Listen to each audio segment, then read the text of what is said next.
Papos de hoje, o podcast oficial do HJ Conference, recebendo aqui para a alegria dos colorados e por que não dos gremistas e muitos outros que viram esse cara jogar muito futebol. Eu sou gremista, mas eu torci por ele. Talvez ele não sabe, mas em 2006 eu acordei, para ver ele jogar no Internacional de Porto Alegre e ele esteve jogando em outros lugares também. E vamos ver mais sobre isso. Bolívar! Seja muito bem-vindo. Valeu, muito obrigado. Obrigado pelo convite. É um prazer estar com vocês aqui em Concórdia. Olha só, ele que veio aí na correria, conseguiu arranjar aí um tempo na agenda. Estamos gravando aí o dia inteiro o podcast. E eu falei antes para ele assim, eu não fiquei nervoso em nenhum podcast, mas agora eu tô. Porque eu tenho aqui na frente nada mais nada menos do que um bicampeão da América. Bolívar, caramba, eu vou na raiz. Bicampeão da América é carregar duas taças, uma de cada lado aqui e mostrar assim, cara, eu sou bicampeão. Faz diferença, né, brother? Faz diferença. É verdade. Às vezes até eu me paro pensando em todas as conquistas que eu tenho no Inter, né? Eu sou hoje o sexto maior atleta dentro do Internacional com número de títulos. Uau. Nós estamos falando de um clube aí centenário, de um clube que passou jogadores como Falcão, Figueroa e aí você conseguir estar na frente desse cara com número de títulos, né? 12, parece que não, mas são muitos títulos. Então, da Libertadores, consagração, primeira por ser o primeiro título internacional, a segunda por ser o capitão, por receber a taça das mãos do Pelé. Bem frisado. E isso é uma das coisas que me marcaram muito, porque o Pelé só fez esse gesto em duas edições, que foi 2010 com o Inter, e 2011 com o Santos. Uau. Então foram duas. E mais uma dessas ainda, do Pelé, que eu não sabia, após a morte do Pelé, eu recebi vários telefonemas, várias emissoras de rádio me ligando, entrevistando, e eu não estava entendendo. Eu sabia, de repente, que era pelo fato de ter recebido do Pelé o troféu, na vida dele toda, um cara que, de repente, participou com ele, mas não. É por aquele momento do troféu, ele foi a última vez que ele esteve no Rio Grande do Sul. Sério? Então, tu imagina o peso Caramba, que isso teve. E quando eu recebi essa notícia, eu falei, nossa, eu já achava aquele gesto de uma grandeza infinita, mas a partir do momento que eu soube que foi a última vez que ele esteve, então eu posso se dizer que eu sou uma das últimas pessoas, das poucas, que teve contato com o Pelé dentro do Rio Grande do Sul. Caramba, hein? E receber da mão dele, levantar a taça, e isso ficou registrado não só na memória tua, nem dos torcedores, mas ficar registrado no clube. No clube. Para sempre. No clube fica registrado no mundo, porque o Pelé é um cara que todo mundo acompanha o Pelé em redes sociais. Então, eles querem ver o que o Pelé está participando, por que ele estava ali naquele dia. Ele foi convidado pelo patrocinador da Libertadores para fazer a entrega. E, por coincidência, o patrocinador era de cor vermelha, que ele acabou usando um blazer vermelho, então acabou fechando todas. Casou tudo, hein? Tudo. Caramba. 2006, 2010 foram os dois títulos da Libertadores. Em nenhum deles você foi para o Mundial. No segundo eu fui e perdi. Bem lembrado, 2010. Mas 2006 não foi por quê? O que aconteceu? 2006, eu até contei em alguns lugares, mas poucas pessoas sabem. Quando a gente elimina a LDU nas quartas de final, eu acabo tendo uma negociação com o Mônaco da França para jogar a semifinal. Eu jogo a semifinal e a final vendido para o Mônaco da França. Caramba. Eu já era jogador do Mônaco com um contrato de seguro com o Inter para poder jogar semifinal e final. Então, tu imagina a responsabilidade que eu tinha. Eu queria ir embora campeão. Então, as pessoas me perguntam e fazem essa pergunta que você me fez, tipo, porra, não se arrependeu de ter ido para o Mundial? Eu falei, cara, não foi uma escolha que claro, eu tive que tomar a minha decisão junto com o clube, porque foi financeiramente muito bom para o clube e muito bom para mim. E até então foi numas quartas de final. Então, ia acontecer ou não ia acontecer? Não sei. Mas eu queria entregar tudo antes de viajar para a França. Então, foi por isso da minha não ida para o Mundial, e a gente tentou conversar com o Mônaco para se apresentar só em dezembro, depois do Mundial. Eles acabaram não aceitando, porque sabiam que eu estava numa ótima temporada. O campeonato francês ia se iniciar uma semana depois. Uau. Então eu acabo chegando no Mônaco jogando já. Os caras terminando uma pré-temporada e eu chegando com uma temporada inteira na ponta dos cascos. Caraca, hein? E chegar fora do Brasil, foi a primeira experiência fora do Brasil? A primeira experiência jogando. Joguei 2 temporadas e meia. Tinha um contrato de 4 anos com o Mônaco, então eu tinha mais 1 ano e meio de contrato. O Inter acaba me comprando novamente com um empresário que tinha esse vínculo com o clube, que acabava contratando jogadores de fora do país.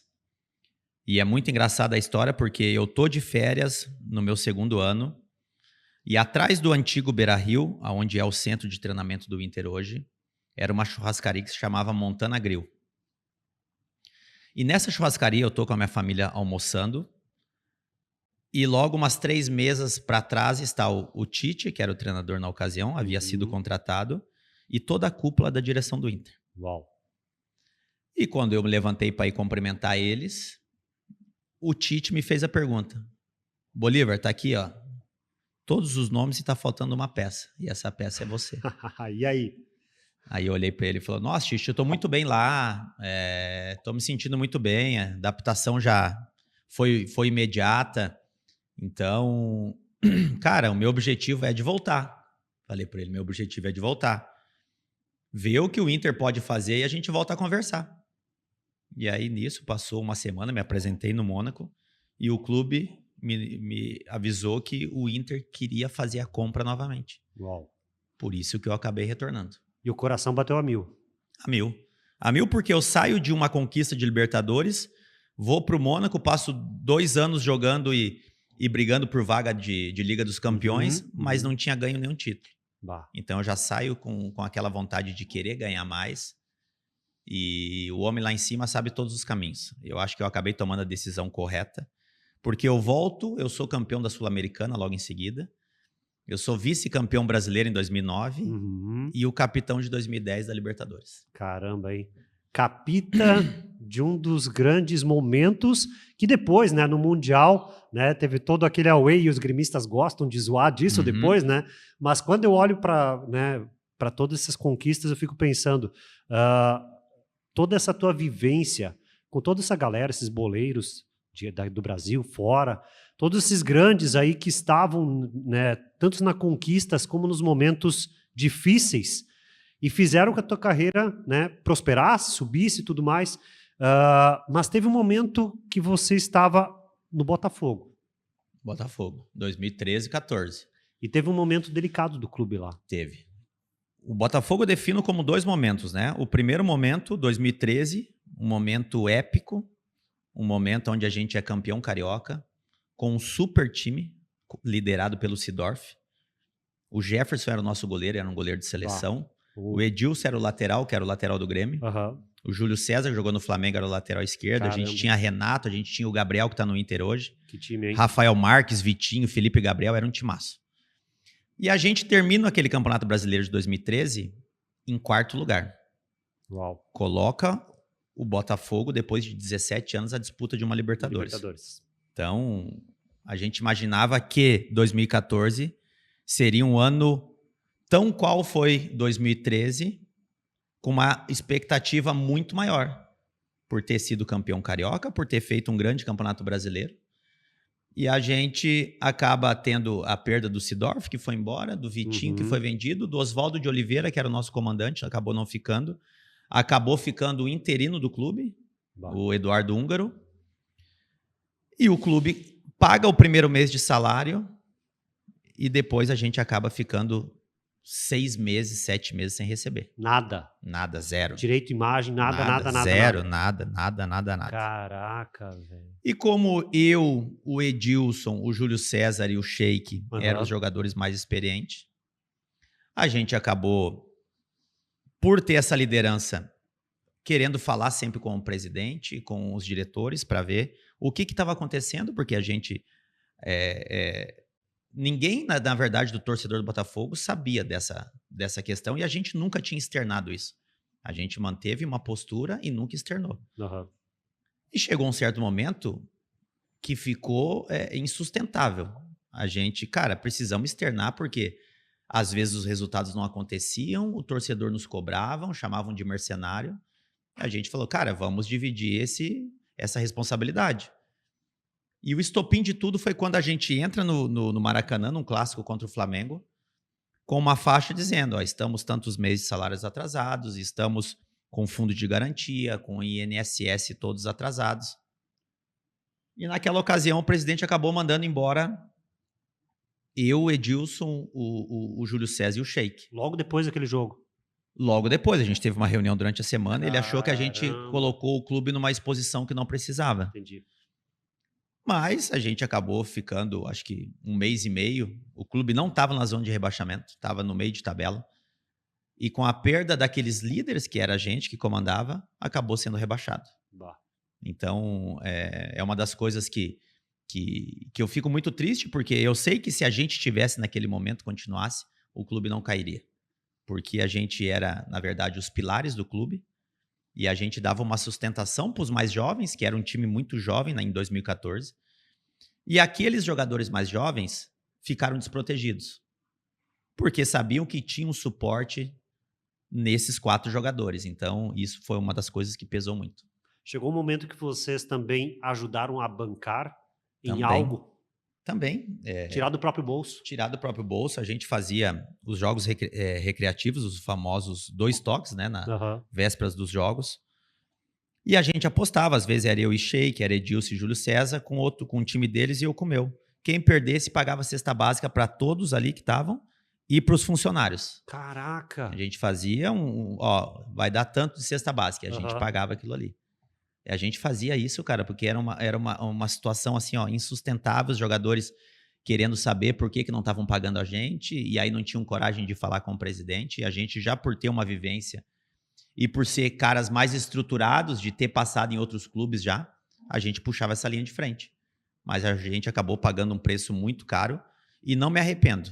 De verdade, não me arrependo, porque eu fiz essas tomadas de decisões para poder ajudar esses jogadores e funcionários que o clube estavam passando dificuldade. Eu fiquei pensando, quando tu estava falando aqui, funcionários também ficaram... E às vezes é funcionário que ganhava o quê? 2 salários mínimos.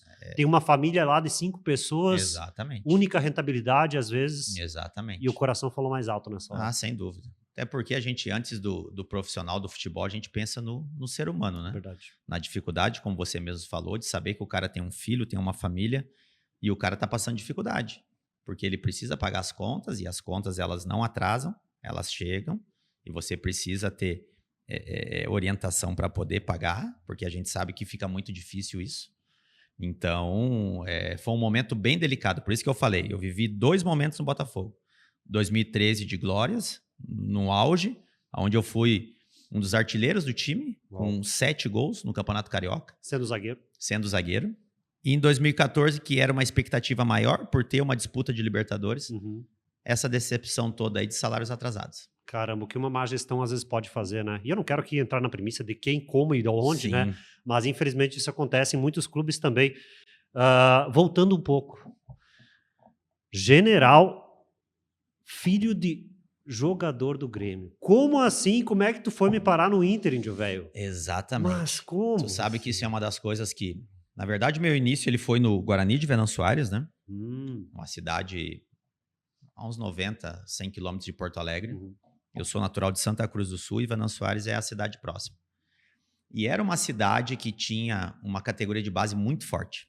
Ela era tão boa e revelava tantos jogadores que ela só perdia para Grêmio Internacional. Ela chegava em todas as decisões de campeonato sub-20, sub-17, chegava em todas. E eu fui para lá jogar. 1 ano jogando ali, eu fui emprestado pro Grêmio. No sub-20 do Grêmio. Ah, então tu jogou no Grêmio? Joguei 2 anos, fui bicampeão gaúcho de juniores, sendo capitão do Grêmio. Acabei não ficando no Grêmio, porque tinha um valor estipulado que era muito baixo na época, que tinha ainda aquela lei do passe. E o Guarani estipulou um valor que eu não vou conseguir te falar aqui qual que era o valor, mas era um valor muito baixo. e acabou não conseguindo depositar pro Guarani pelo fato do Grêmio 2001 ter uma patrocinadora que acabou depois quebrando, que era a ISL. Que o Grêmio tinha um super time. O Tite veio de técnico campeão em 2000 pelo Caxias, foi pro Grêmio, campeão da Copa do Brasil. O Grêmio com Zinho, Astrada, Amato, Paulo Nunes, Anderson Lima, Darley, era um super time. Mauro Galvão, super time. E acabou não dando ênfase muito às categorias de base. Acabei retornando pro Guarani e fui emprestado pro Joinville. Joguei no Joinville uma Série B, com 20 anos. Acabei retornando pro Guarani, depois do Joinville. Fiz em 2002 e 2003 2 ótimos campeonatos gaúchos, com o Mano Menezes de técnico, 2003. Olha só, hein? E o Mano Menezes, porque ele é da região ali, então o início de trabalho dele foi nas categorias de base do Guarani, aonde surgiu o interesse do Inter. Porque o Fernando Carvalho já me acompanhava na época que eu era capitão da base do Grêmio. E quando ele começou a me colocar no radar dele, ele viu que eu não estava mais no Grêmio depois de 2 anos. E ele começou a procurar. E aí viu que eu tinha ido para o Joinville, para o Guarani, 2 temporadas boas, ele falou, é o momento de a gente trazer esse jogador. E foi onde aconteceu. Aí definitivamente virou colorado. Aí mesmo colorado. Com o pai tendo jogado no Grêmio. Mesmo o pai tendo jogado no Grêmio, e eu sempre falo, eu acabei não pegando meu pai jogando no Grêmio, né? Porque eu sou nascido em 80, meu pai jogou na década de 70 no Grêmio.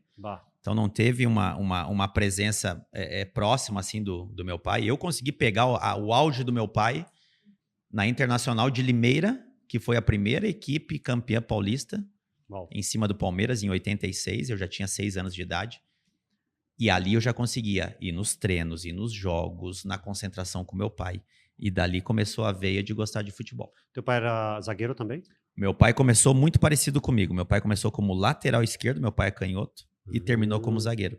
E eu comecei como lateral direito e termino como zagueiro. Mesma coisa. Uma rota que muitas vezes acontece nos times, né? É. Pergunta que eu faço questão de fazer quando eu converso com alguém que é relacionado a futebol.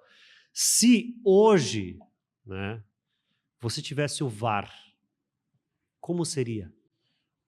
Cara, você jogando hoje, sim, né? Tudo é adaptação, né? Eu sempre falo que eu sempre fui um cara, eu digo marcado, rotulado, pelo fato de ser um cara que jogasse muito viril, muito forte, porque na verdade, quando eu entrava ali pra dentro ali, eu esquecia do mundo. Era 90 minutos que eu esquecia do mundo. Era tu e o Índio ali, né? Era eu e o Índio, a gente esquecia do mundo porque depois que acabasse ali, eu tinha a minha vida social. Então ali eu entregava tudo. Quando era para ir para uma dividida, era com muita força, mas tipo com muita força, com bola, com jogador junto. E aí as pessoas perguntam, mas se tivesse o VAR, será que tu conseguiria jogar? Eu falei, cara, então quer dizer que tu me pega numa fase, só o Bolívar que chega firme e dá porrada. Não. Quando a bola caía no meu pé, eu tinha que resolver, eu tinha que construir, eu tinha que ser o construtor, porque na verdade, naquele tempo, e não é um tempo muito distante, a gente construía muito até chegar nos volantes, nos meias. Então, tipo, tinha o momento do jogo que tu tinha que ter a tua imposição física, e a gente usava isso com muita força e muito bem. E na hora que cair no teu pé, tu tinha que saber jogar. Então, na verdade, tudo é adaptação, né? Eu até acho que o VAR deixou o futebol muito chato. Concordo contigo. Chato pelo sentido que dá gol, os caras têm que esperar para ver se confirmou. O cara nem comemora direito, o torcedor tem que estar esperando. E aqui no Brasil, principalmente, muito demorado. Muito demorado, porque a nossa cultura é assim. Mas por que na Europa é rápido? Porque a cultura deles é diferente da nossa e isso nunca vai mudar. Infelizmente. Eu te perguntei isso porque, né, tem-se muito essa rotulação. Pô, o Índio é o cara que, né, aliás, Bolívar juntamente com o Índio eram 2 caras que batiam. Se tivesse que bater, eles batiam. Mas eles batiam porque eles sabiam que era necessário em tal jogada. E vida que segue. Agora, será que o VAR iria marcar lá aquele puxão? Será que não ia? Hoje em dia a gente não sabe se marcaria. Exatamente. E é essa ambiguidade que tem no VAR que, cara, eu fico indignado quando eu olho isso. Eu não sei qual que é a tua visão sobre isso, né? E aí ontem teve grande jogo aí, né? E eu acabei não assistindo por causa da correria aqui de todo o evento, mas o coração fica na mão. Eu, como gremista, agora que vou falar, né? Do último jogo aí que teve bem conversado sobre, né, aquela mão se foi ou se não foi, né? Grêmio e Corinthians. Aí tu fica assim, poxa, e aí VAR? Foi ou não foi? Né? E aí eu fico pensando naquela época, né, 2006 aí, 2010 não muito longínquo, será que se o VAR tivesse lá, em algum momento, talvez teria interferido em algum resultado? Que tu lembra agora, assim? O mais legal que eu falo, tipo assim, quando não tinha o VAR, tá? Eu já fui, eu não digo beneficiado, eu já fui, de repente, ajudado numa partida que o árbitro, porque a gente não pode tirar também, os caras estão frações de segundos para tomar uma decisão. Verdade. E hoje até os árbitros são beneficiados, os de campo, porque eles esperam a decisão do VAR para poder tomar a decisão de campo. Então, essa questão da decisão de o árbitro às vezes errar, o bandeirinha errar um impedimento, cara, isso era para todo mundo. Era beneficiado, tu era um cara que, tipo, daqui a pouco tu perdia um jogo por um lance que tinha que o árbitro, errei. E de tu escutar, de cobrar ele no final do jogo e falar, realmente eu me equivoquei e eu acho que eu errei. Mas daí não dava mais tempo. Mas acontecia, tipo, ali uma entrega. Tem uma situação que vocês vão lembrar, quem é colorado vai lembrar, que o Pata Bondanzieri foi um VAR. Em 2010 ou 11. A gente jogando no Equador, foi um pênalti marcado pro Deportivo Quito. Um lance besta que o cara trombou no Pata Bondanzieri e caiu, e o juiz marcou pênalti. O juiz marcou pênalti e a gente se enlouqueceu em volta do árbitro. E o Abondanzieri, por ser um cara muito experiente, ele foi lá no quarto árbitro e no bandeira, deixou a confusão toda ali. Ele falou, começa a olhar, olha com calma, pede para alguém aí rápido para vocês olharem aí, porque já tinha as imagens e tal, olha para ver que ele trombou comigo.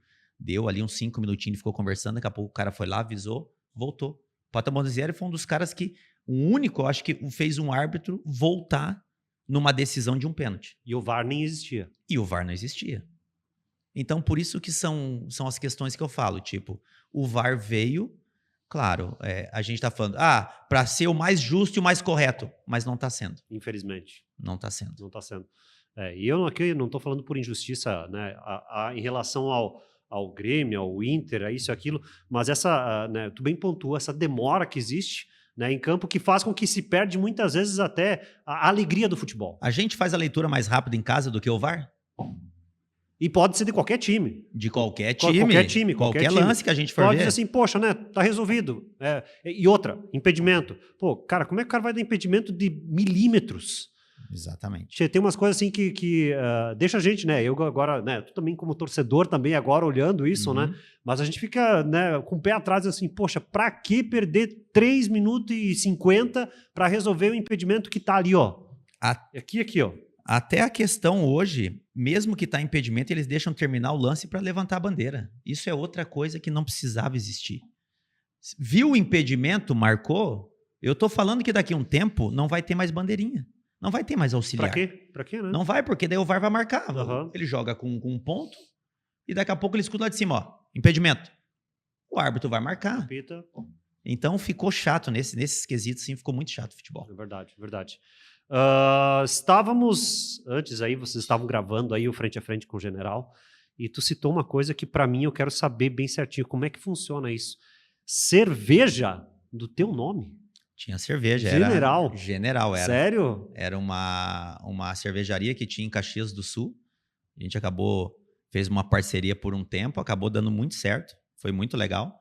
Mas depois, com o tempo de não conseguir cuidar, de não conseguir estar acompanhando muito próximo, pelos compromissos, pelas correrias que eu tinha, aí acabou se encerrando. Mas foi muito legal. Foi um momento muito especial assim na minha vida pessoal. Além desse patrocinado diretamente contigo, eu sei que tu tá com KTO agora também, mas além desse, né, algum momento assim que na tua vida te marcou, poxa, isso aqui foi um crescimento legal, né? E aqui nós estamos num evento aqui, que é o evento HJ Conference, que tem muito a ver com o empreendedorismo. o que talvez alavancou, né? E aqui eu vou talvez fazer uma divisão pós-campo. Quando você sai do campo, diz assim, não, agora eu preciso fazer algo diferente. Além do podcast, né, todas as empresas e tudo mais. Algo que te alavancou em relação a isso. Depois que eu parei de jogar, eu trabalhei 7 anos como técnico. Trabalhei 7 anos como técnico. Trabalhei no Vila Nova de Goiás, fiz a campanha toda da Série C para a Série B, no Santa Cruz de Recife, no Novo Hamburgo, no Rio Grande do Sul, no Cianorte do Paraná, no Brasil de Pelotas, disputando uma Série B. E também, ano passado, de interino na Chapecoense. Olha só. Que até acabei participando do estadual aqui, do Catarinense. Acabei sendo eliminado pelo Concórdia com 2 empates. Olha só, hein? Estás em Concórdia. Com 2 empates, exatamente. Por isso que quando eu comecei a vir aqui hoje, porque havia caído o técnico, e eu acabei assumindo os 3 últimos jogos antes da fase decisiva, e o enfrentamento foi com o Concórdia. Então, eu acho que eu tentei levar uma vida após carreira para não sentir tanta falta, porque é uma coisa que te machuca muito quando tu sai do meio de um lugar que tu ama fazer, né, que é o futebol. E eu acabei me envolvendo e o técnico ele me aproximava muito do que eu vivi, né, de treinamentos, de viagens, da adrenalina de competições. Isso foram coisas que acabaram me trazendo muitas lembranças e memórias boas. Mas aí agora chegou um tempo, ano passado, eu começo a ver tanta coisa errada, e eu não digo nem nos clubes onde eu passei, isso no modo geral, por conversar com pessoas que hoje trabalham ainda no futebol. Que o futebol ele é dominado hoje por pessoas que não sabem nada de futebol. Caramba. Pessoas que têm poder de poder tomar decisões, de ter a caneta na mão, e pessoas que não agregam nada para o atleta.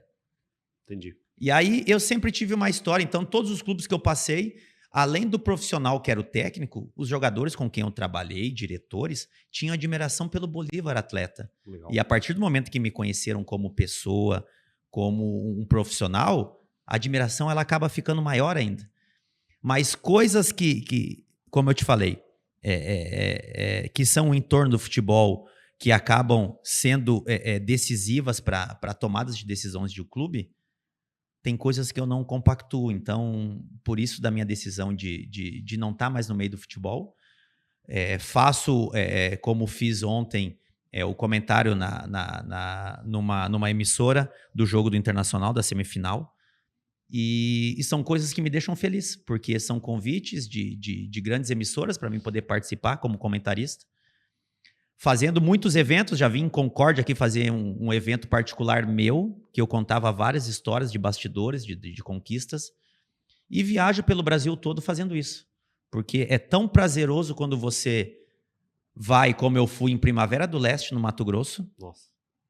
Que lá tem uma colônia de gaúchos muito grande, e tá participando de evento lá com 1000 pessoas. Caramba. Das pessoas te verem, te admirarem, e você vê que tão longe, mas o legado que eu acabei deixando foram legados que as pessoas guardam com muito carinho e vão ficar isso aí pro resto da vida. E a partir desse legado, o ídolo, se convidado, treinaria internacional? Rapaz, tu sabe que essa é uma pergunta que já me fizeram. Eu já tive convites para poder entrar no internacional, nas categorias de base. Mas eu acho que o futebol, cara, ele é tão gostoso. Eu devo tudo que eu tenho hoje na minha vida ao futebol. Isso eu nunca vou negar. E sou muito grato ao futebol. Mas o futebol, ele te consome tanto.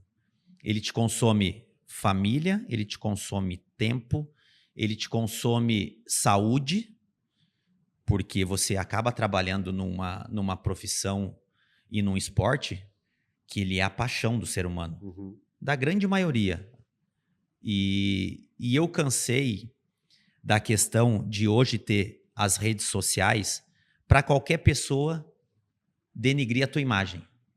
Num mau resultado, num ótimo resultado, e eu sempre soube absorver muito bem isso. Quando os resultados eram bons, as pessoas falavam e eu, ok, é isso aí. Mas eu sei que era naquele momento. A partir do momento que se eu fosse mal num outro jogo, as pessoas iam falar mal. Então, eu sempre soube separar muito bem isso. Então, até o momento que um dia minha filha, num desses clubes que eu trabalhava, ela me olhou e falou assim, o senhor acha que é necessário ficar vendo isso aqui? Me pegou o telefone e me mostrou as pessoas, comentários maldosos, assim, falando um monte de coisa. Aí tu imagina aí... Quantos anos ela tinha? Ela tinha 11 anos, acho. Nossa. 11, 12 anos. Aí tu imagina... Eu falei, cara, aí tu senta, tu para. Eu falei, cara, quer saber de uma coisa? Cara, tem tanta gente que quer ter o Bolívar perto, que quer ter o Bolívar, tipo, como uma marca. Porque, na verdade, além do profissional, eu sou uma marca. E eu defendo muito essa minha marca, né? É o legado que eu deixei, um cara muito respeitado por onde vai. Uhum. Então, as pessoas querem associar o meu nome às suas marcas. Então, eu consegui agregar isso e hoje consigo me divertir fazendo o que eu gosto, às vezes comentando jogos, às vezes indo em outros estados, ver o carinho que as pessoas têm por mim. E eu acho que isso me fez hoje me colocar e me centralizar e falar, é isso que eu quero para minha vida. Legal, legal. Propósito, foco, determinação e ainda mais quando que tem um puxão de orelha da filha, né? Exatamente. Aí o bicho pega. Vou roubar um quadro de vocês, posso? Boa. Bola fora, bola dentro, tá contigo. Boa. Bola dentro, cara, eu acho que tem momentos especiais, né? Eu falei, hoje eu sou um atleta com 12 conquistas dentro do internacional, cara. É muito, a gente vai parar pra falar, mas são 12 conquistas, cara. Que cada uma tem o seu sabor especial. Mas eu acho que tu ser capitão de uma Libertadores, onde um estado, onde tem Grêmio Internacional, Grêmio com 3 conquistas e Internacional com 2, aí brigando pela terceira, tu ser entre esses 5 caras que estão marcados na história de fazer um gesto que é um gesto que fica pro resto da vida. Então, acho que a bola dentro é essa. E o único de receber do Pelé, né? Receber do Pelé. O único que recebeu do Pelé. Exatamente. No Rio Grande do Sul. E a bola fora, as pessoas falam muito da questão, um lance onde eu tive com o Dodô, um jogador que era do Bahia, que teve uma entrada muito forte com ele, mas as pessoas não sabem a verdadeira história. Eu tentei procurar esse cara para...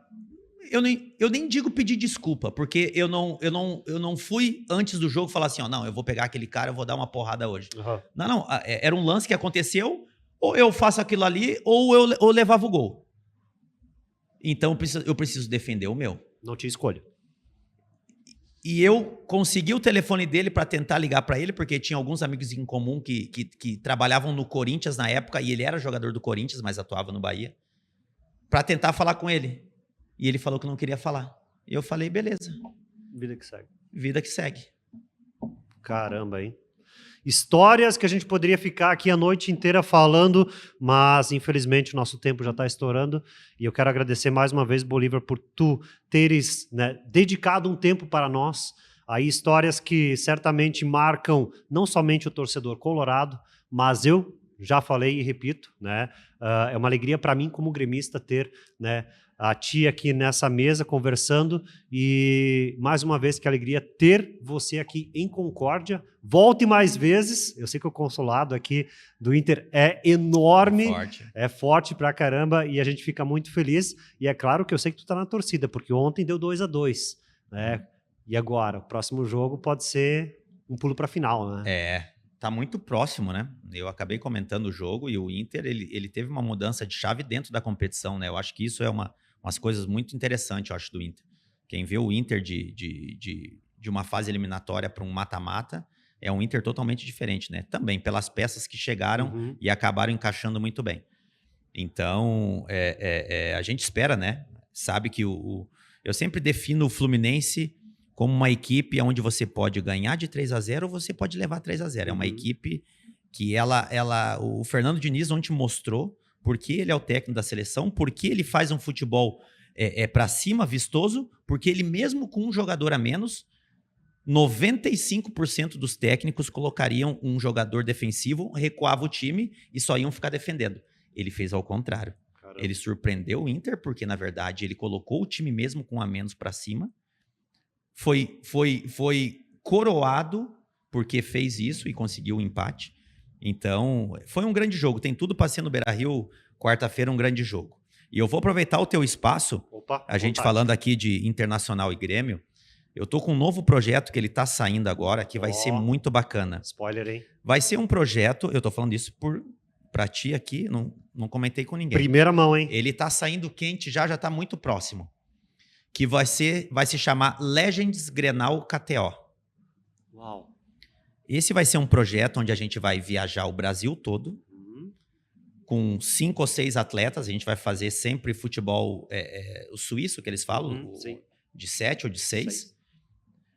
A gente vai com 5 ou 6 jogadores de ex-atletas, ídolos dos clubes, viajar para fazer projetos, para viajar as prefeituras, aniversário de Concórdia. A prefeitura tem uma verba e um projeto social para fazer, vai trazer os Legends. Porque, cara, isso a gente já fez em alguns lugares, mas não encabeçado por mim e pelo Edilson, que é o meu padrinho. Na verdade, eu sou o padrinho de casamento dele, o lateral direito. Então, a gente, além de amigos de profissão, cara, é um irmãozaço que eu tenho na minha vida, irmãozaço.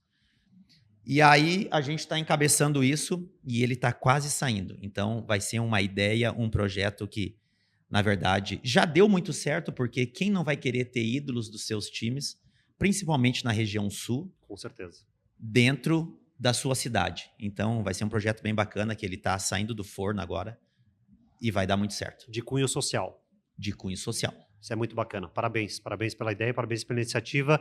E, infelizmente, eu preciso encerrar, mas eu quero deixar aqui a última palavra para ti, né? A câmera está contigo, e agradecendo mais uma vez pela sua participação aqui no Papos de hoje. Valeu, legal. Eu acho que tu deve estar muito cansado, como tu me falou, tá gravando aí pra caramba. Porém feliz. E eu tô muito contente, porque acabei vindo de São Paulo, como eu te falei, e é muito legal a gente bater papo sobre futebol, conversar sobre futebol. É um papo muito bacana. E parabéns pelo teu projeto. Isso é muito legal quando a gente consegue, além de ter esse bate-papo, externar isso para as pessoas, verdade, né? Porque as pessoas às vezes têm a curiosidade de saber como é que é a história do Bolívar, um papo que ele falou aqui que daqui a pouco não escutou. Então isso é muito legal. Então parabéns. É muito bom estar aqui no Oeste Catarinense. Eu adoro estar aqui. Chapecó estive ano passado. Concórdia é uma cidade que eu tenho um carinho, já fiz eventos aqui. Então é um prazer muito grande. Casa está aberta, seja sempre muito bem-vindo. Bolívar, obrigado pela participação no Papos de hoje. Valeu, grande abraço, valeu. Show, gente, obrigado pela participação de cada um de vocês. Papos de hoje, o podcast oficial do HJ Conference.